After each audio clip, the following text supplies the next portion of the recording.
ये वो दौर था कि जब बेटी को एक लानत समझा जाता था।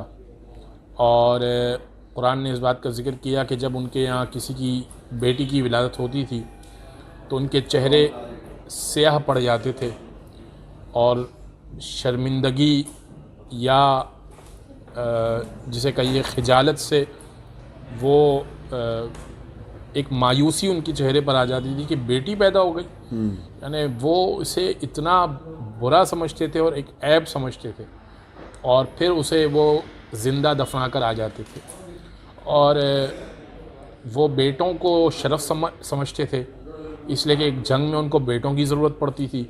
फिर फ़ख्र व मुबाहत करना होता था, किसी पर अपने नस्ब को, अपने कबीले की बड़ाई करनी होती थी तो कहता था कि मेरे इतने बेटे हैं। कोई ये नहीं कहता था कि मेरी इतनी बेटियां हैं। अल्लाह के रसूल ने बेटी की विलादत अल्लाह के रसूल के यहाँ जो हुई, अल्लाह के रसूल ने इस कॉन्सेप्ट को ख़त्म कर दिया, और अल्लाह ने इस कॉन्सेप्ट को ख़त्म कर दिया कि अगर मैं नस्ल चलाना चाहूँ तो बेटी से भी चला सकता हूँ। सुभान अल्लाह, सुभान अल्लाह।